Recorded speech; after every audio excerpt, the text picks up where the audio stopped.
नमस्कार दोस्तों, मैं धर्मेंद्र पांडे आप सबका स्वागत करता हूं। दोस्तों, आज हम सभी कक्षा 9 में जो काव्य संकलन है उसमें तृतीय पाठ जो रहीमदास जी के द्वारा लिखित है उसके दोहों का हम लोग अध्ययन करेंगे। तो आइए पाठ शुरू करने से पहले हम इस पाठ के लेखक जो रहीमदास जी हैं उनका संक्षिप्त परिचय प्राप्त कर लेते हैं। दोस्तों, रहीमदास जी का जन्म 1556 ईस्वी में लाहौर में हुआ था, जो वर्तमान में पाकिस्तान में है। इनके पिता का नाम बैरम खां था, जो अकबर के दरबार में ही रहा करते थे। किसी कारणवश अकबरुष्ट होकर उनको अपने राज्य से निष्कासित किया और वहाँ से विदेश जाते हुए उनके पिता अर्थात बैरम खां को रास्ते में उनके शत्रुओं ने मार दिया था।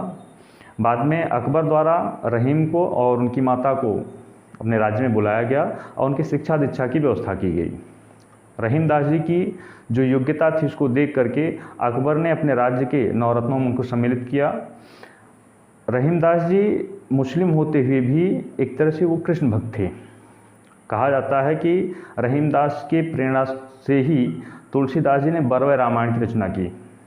रहीमदास जी की जो रचनाएं हैं, रहीम सतसई, श्रृंगार सतसई, मदनाष्टक, रास पंचाध्यायी और रहीम रत्नावली आदि इनकी बहुत सारी ग्रंथें हैं और इन्होंने अच्छे उत्कृष्ट ग्रंथों की रचना की। अंत में इनकी जो मृत्यु हुई वह 1626 ईस्वी में हुई। तो आइए हम सब चलते हैं अपने पाठ में।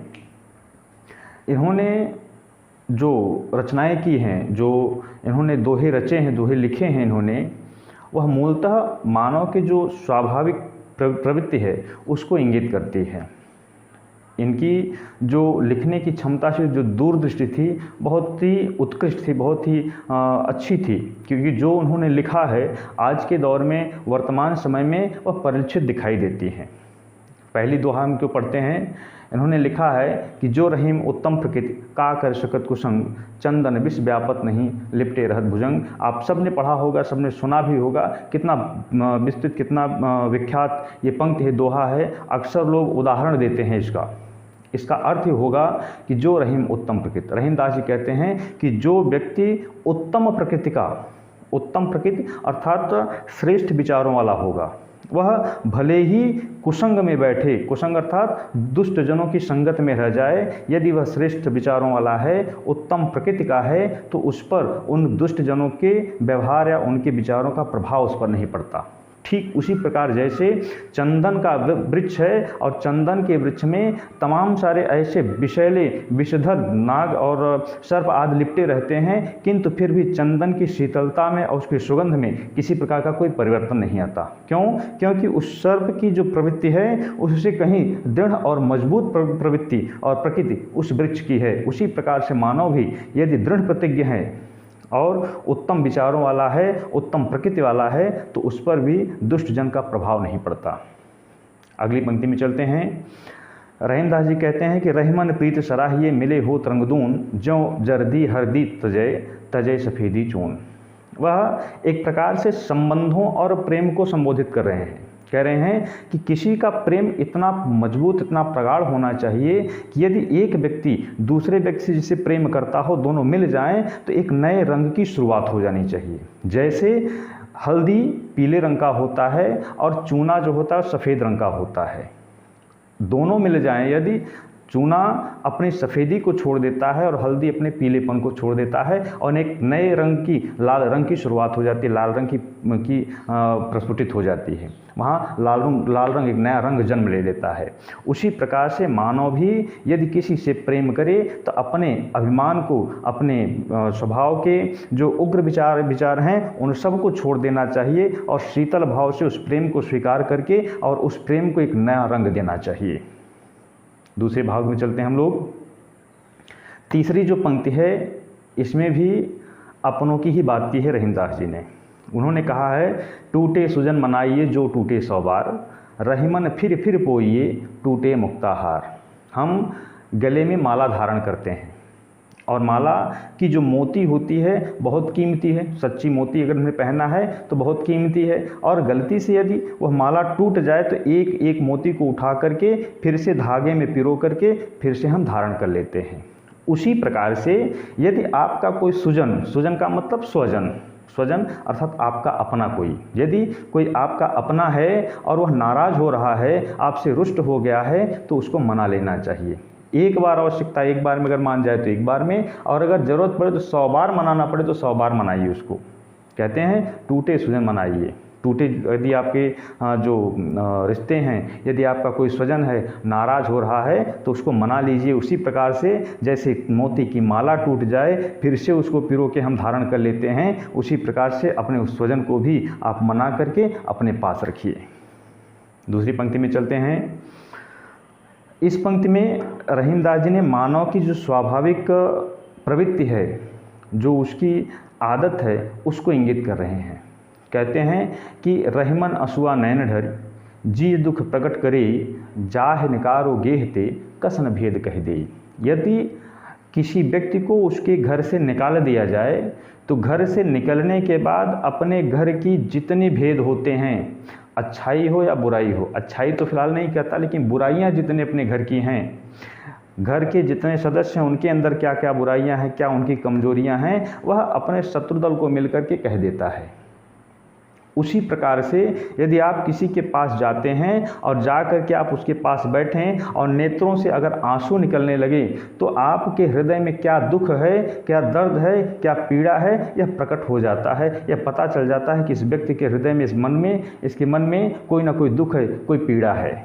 इसलिए अपने भेद को बचाने के लिए किसी के सम्मुख नेत्रों से अश्रु नहीं गिराना चाहिए, और यदि घर से निकाले भी जाएं तो कभी अपना भेद कहीं किसी से कहना नहीं चाहिए। अगली पंक्ति में चलते हैं हम। रहीमदास जी इसमें कहते हैं कि जो मानव है, मानव की प्रवृत्ति क्या है कि जब किसी के पास संपत्ति आती है, धन पर वैभव और उच्च पद प्राप्त होता है, तो दुनिया भर के रिश्ते, दुनिया भर के नाते उसके बन जाते हैं। वही रहीमदास जी कह रहे हैं कि कही रहीम संपत सगे बनत बहुत बहुरीति। कबीरदास जी, रहीमदास जी कह रहे हैं कि यदि आपके पास संपत्ति आ जाए, आपके पास धन आ जाए, आप किसी अच्छे पद पर आरूढ़ हो जाइए, तो बहुत से पद, बहुत से रिश्ते और बहुत से नाते आ जाते हैं। कहा भी जाता है कि मनुष्य जो है वो प्रेम भी करता है, तो दो प्रेम के दो चीज़ें हैं, एक स्वभाव है और एक प्रभाव है। जो आपके स्वभाव से प्रेम करता है वो तो आपके जीवन के हर पल में, हर सुख में, हर दुख में आपके साथ में रहता है, लेकिन जो प्रभाव से प्रेम करता है वह तब तक आपसे प्रेम करेगा जब तक आपके पास संपत्ति, धन है, और जब तक आपके पास प्रभाव अर्थात पद है। यदि पद से आप हट जाइए, आपकी संपत्ति समाप्त हो जाए या विपत्ति में आ जाइए, तो जो व्यक्ति आकर ये कहता है हम आपकी इस रिश्तेदारी के रिश्तेदार हैं, तो आकर के वो, अगर आप मिलेंगे भैया आपके तो आए थे हमारे पास, हमने आपका ये काम किया था, तो शायद आपको पहचानेगा नहीं। क्यों? क्योंकि आपका स्वभाव खत्म, प्रभाव आपका खत्म हो चुका है। अब आप किसी पद पर नहीं हैं, उसके किसी काम के नहीं आएंगे, इसलिए आपसे संबंध नहीं जोड़ेगा।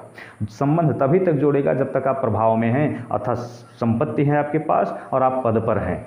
लेकिन जो व्यक्ति आपके उस स्वभाव के साथ और प्रभाव दोनों में साथ सम्मिलित रहा है, वही व्यक्ति आपका सच्चा मित्र है। संस्कृत में एक श्लोक भी है, उसकी एक पंक्ति है, उसमें संपत्तौ विपत्तौ च महताम एक रूपता, अर्थात जो संपत्ति में और विपत्ति में दोनों प्रकार से आप में एक समान आपके साथ रहे, अर्थात दुख में और सुख में दोनों में आपके साथ एक समान रहे, वही आपका सच्चा मित्र है। इसीलिए यहाँ पर रहीमदास जी भी कह रहे हैं कि विपत्ति कसौटी जे कसे तेई साचे में, अर्थात जो आपके संपत्ति रहते समय जो आपका मित्र बना है, वही मित्र, वही व्यक्ति यदि विपत्ति के समय आपके साथ में है, तब आपका सच्चा मित्र है वो। अगली पंक्ति में चलते हैं। जाल परे जल जात बहि तज मीनन को मोह रहीमन मछली नीर को तौन छाड़त छो। रहीमदास जी कहते हैं कि जो मछली होती है वह जल में रहती है, और जल में मछुआरा जा करके जब जल में जाल फेंकता है, उस पानी में जाल फेंकता है मछली को पकड़ने के लिए, तो मछली जाल में फंस जाती है, और जल जो होता है, पानी जो होता है, वो उस जाल को पार करके आगे निकल जाता है, उस मछली को पीछे छोड़ देता है। मछली के प्रति जो उसका प्रेम हो, जो भाव है, मछली ने उसके साथ जो प्रेम किया है, उस भाव को उस प्रेम को भूल जाता है और आगे निकल जाता है, मछली को पीछे छोड़ देता है। लेकिन मछली ऐसी है कि जो तड़प तड़प कर मर जाती है। किसके अभाव में? उस जल के प्रेम के कारण। जल से इतना उसको लगाव, इतना अधिक प्रेम है कि उस प्रेम, जल के अभाव में, जल के छूटते ही वह उसके प्रेम में तड़प करके प्राण दे देती है। आगे कह रहे नहीं, जाल परे जल जात बह, जैसे ही जाल पड़ता है वो जाल जो है, पानी जो है उस जाल को छोड़ करके आगे बह जाती है। तज मीनन को मुँह, उन मछलियों के मुँह को छोड़ करके, किंतु नीचे है रहमन मछली मीन को नीर को तउन छाड़त छो, लेकिन वो मछली जो है उस जल के प्रति जो उसका लगाव है, जो मोह है, वह नहीं छोड़ पाती और उसके अभाव में तड़प करके प्राण दे देती है। अगली पंक्ति में चलते हैं हम लोग। कहते हैं दीन सबन को लखत हैं, दीन ही लखै न कोई, जो रहीम दीन ही लखें, दीन बंधु सम होए। इस पंक्ति में रहीमदास जी ने जो गरीब हैं उनकी गरीबी, उनके भाव को स्पष्ट किया है। उन्होंने कहा है कि दीन सबन को लखत हैं, जो दीन है अर्थात जो गरीब हैं, जो असहाय हैं, वह सबको बड़ी उम्मीद भरी निगाहों से देखते हैं कि कोई उस रास्ते से गुजर रहा है, अगर हमको देखेगा तो हमारी मदद करेगा, हमारी हमें भोजन की व्यवस्था कराएगा, हमारी जो कष्ट हैं उसको दूर करने का प्रयत्न करेगा। फिर आगे कहते हैं दीन ही लखेन कोई, लेकिन वहाँ से उस रास्ते से गुजरने वाले जितने लोग हैं वह उन दीन अर्थात उन ज़रूरतमंद, उन असहाय व्यक्तियों की तरफ ध्यान नहीं देते, कोई उनकी तरफ देखता नहीं। फिर नीचे कह रहे हैं जो रहीम दीन नहीं रखे। रहीमदास जी कहते हैं कि जो उन दीन लोगों को अर्थात उन असहाय, उन गरीबों को देखता है, उनकी मदद करता है, उनकी देख रेख करता है, वह कैसा होता है? दीन बंधु सम हो, वह दीन बंधु अर्थात भगवान के समान होता है। किसके लिए? उन दीनों के लिए अर्थात उन असहायों के लिए वह व्यक्ति भगवान के समान हो जाता है। अगली पंक्ति है प्रीतम छब नैनन बसी, पर छब कहाँ समाए, भरी सराय रहीम लख, पथिक आप फिर जाए। रहीमदास जी ईश्वर के लिए कह रहे हैं यहाँ कि प्रीतम छवि नयनन बसी, प्रीतम अर्थात परमात्मा, जो परमात्मा है, यदि उनकी छवि, उनकी सूरत, उनकी जो मूर्त है वह अगर नेत्रों में बस गई, उनका प्रेम हमारे नेत्रों में बस गया, तो फिर संसार में किसी और का प्रेम और किसी की छवि और किसी की मूर्त हमारे नेत्रों में नहीं बस सकती। यह वैसे ही है जैसे कोई सराय का मतलब होता है ये कि जहाँ कोई पर्यटक आते हैं और उनको रात में विश्राम करने के लिए ठहरने की व्यवस्था की जाती है निःशुल्क, उसको सराय कहा जाता है। तो इसीलिए यहाँ कह रहे हैं कि जो रहीम भरी सराय रहीम लग। रहीमदास जी कह रहे हैं कि जैसे कोई पथिक आए, कोई राह चलू आए और चल करके उस सराय में पहुँचे और पहले से वहाँ सराय भरी पड़ी है, जगह खाली नहीं है, तो बिना कुछ कहे बिना पूछे ही वह लौट जाता है। उसी प्रकार से यदि आपके नेत्रों में ईश्वर की छवि बस गई है तो कोई दूसरी छवि आकर उसमें निवास कर ही नहीं सकती। अगली पंक्ति में हम चलते हैं। कहते हैं रहीमन धागा प्रेम का, मत तोड़ो चटकाए, टूटे से फिर ना जुड़े, जुड़े गांठ पड़ जाए। एक धागा लेकर के अगर आप तोड़ दीजिए उसको और तोड़ करके फिर आप जोड़ दीजिए, जोड़ तो देंगे किंतु जो सफाई और जो एक रूपता पहले थी अब वह एक रूपता नहीं रह जाएगी। वह दो होने के बाद फिर जुड़ा है तो कहीं ना कहीं उसमें गांठ जरूर दिखाई देगी आपको। यदि आपका कोई स्वजन है, आपका कोई प्रियजन है और किसी कारण से उनके बीच में, आपके बीच में जो संबंध है, जो प्रेम है, किसी कारणवश यदि टूट गया, तो टूटने के बाद फिर से अगर वो जोड़ा जाएगा तो जो पहले परस्पर प्रेम था, बिना किसी मन में दुविधा के, किसी प्रकार के खोट के जो प्रेम था, एक विश्वास था, वह समाप्त हो जाएगा। वह मन में संबंध तो जुड़ जाएंगे लेकिन मन में वह खोट कहीं ना कहीं वह रहेगी कि हमारे साथ ऐसा बुरा बर्ताव किया गया इस व्यक्ति के द्वारा। चाहे आपने उसके साथ किया हो, चाहे उसने आपके साथ किया हो, वह बात हमेशा याद रहेगी। कभी भी उस विवाद के पहले जो प्रेम था, बिना किसी खोट के जो प्रेम था, वह प्रेम अब नहीं रह जाएगा। इसीलिए यहाँ रहीमदास जी कह रहे हैं कि रहीमन धागा प्रेम का, मत तोड़ो चटकाए। रहीमन अर्थात रहीमदास जी कह रहे हैं कि जो प्रेम का धागा है उसको बल दे करके, खींच करके मत तोड़िए। तोड़े से फिर न जुड़े, यानी टूटे से फिर ना जुड़े। यदि टूट जाए और फिर जोड़ना चाहेंगे तो जुड़ेगा नहीं, और यदि किसी कारण से जुड़ भी गया तो उसमें गांठ पड़ जाएगी, दरार पड़ जाएगा, सदैव के लिए वह दिखाई देगा, वह कभी भरेगा नहीं, फिर से एक रूपता नहीं आएगी। अगली पंक्ति में चलते हैं। यहाँ पे जो तीसरी पंक्ति है, यहाँ भी मनुष्य के स्वभाव की बात की जा रही है। यहाँ भी जो संगति है उसकी बात की जा रही है। रहीमदास जी कह रहे हैं कि कदली शीप भुजंग मुख, स्वाति एक गुण तीन, जैसी संगत बैठिए तय सोई फल दीन। रहीमदास जी कहते हैं कि जो स्वाति नक्षत्र अर्थात हमारे यहाँ सभी नक्षत्रों के समाप्त होने जो वर्षा ऋतु के नक्षत्र हैं, उन वर्षा ऋतुओं में सबसे आखिरी जो ऋतु है वह है स्वाति नक्षत्र।